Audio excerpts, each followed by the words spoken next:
Today I want to show you 3 different ways that you can work into the foundation chain. And each one gives you just a little bit of a different edge to work with, and which way you choose kind of depends on your project and your personal preference. The important thing is to make sure that you are consistent with it so that you do the same thing in every stitch across. And for each of these, I'm just starting with a chain of 11, and I'll be doing single crochet stitches, so we'll end up with 10 stitches. So for this first one, I'm just going to go, I'm looking at what looks to me like the front of the chain, the one that looks kind of braided as opposed to bumpy. And I'm just going to work into the top loop. So I'm going to skip the first chain here, and I'm just going to go kind of right in the middle of that V with the single crochets. And I'm just going to do a single crochet in each stitch across.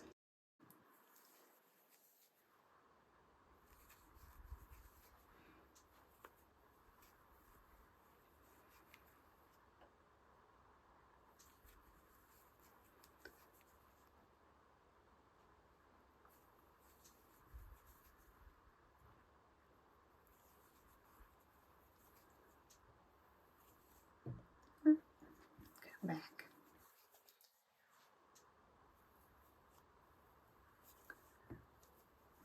Last one there.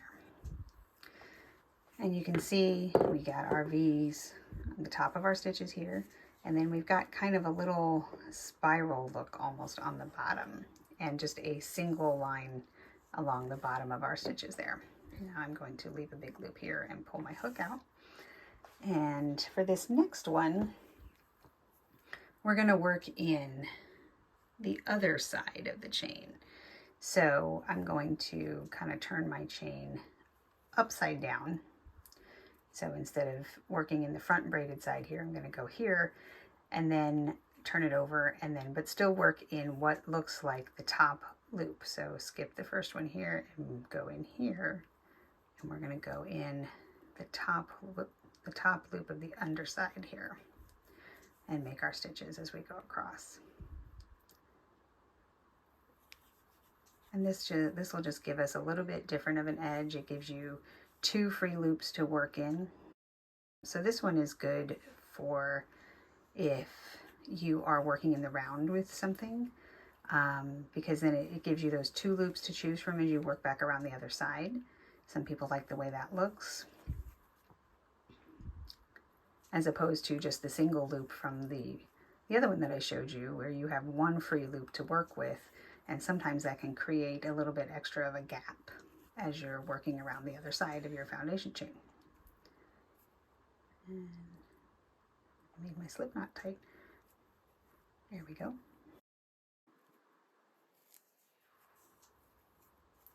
So you can see this one, obviously the top of the stitches still look the same because they are the same. And on the bottom we have these 2 free loops here. So it's almost like the top of the stitch there, it looks like, but not quite. And then the third way that you can work into your foundation chain is working in the back bump. So for this one, we are going to turn over again. And if you look at the back here, we're going to skip this first one, but you have 3 different loops that you're looking at here. So you have the top loop and you have the bottom loop, and then if you kind of turn it sideways, there's this bump here, and that's where we're going to insert our hook for this one. And doing this one really gives you, this is a great edging if you're not going to do any type of border on your project, because it gives you, so we just see insert in that one there. So this one I almost turn it either completely upside down or almost sideways to help see that bump. But you'll see when I finish here, the edging on this almost looks exactly like the top of a stitch. So it's a great use for edgings, or if, like I said, if you're not going to have a border on your project and you really want that nice clean edge at your foundation. This one does take a little bit more time, because you got to really make sure you find that, and that you don't end up twisting your foundation as you are working it.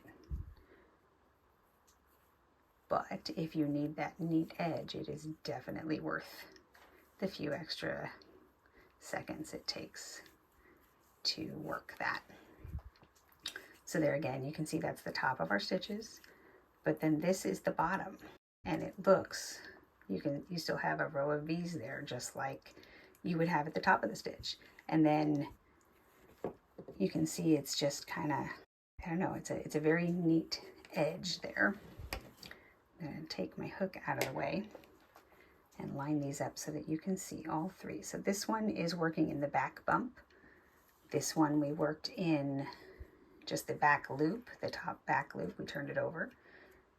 So you can see there's a little bit of a wavy edge there, kind of a braided or twisted looking edge.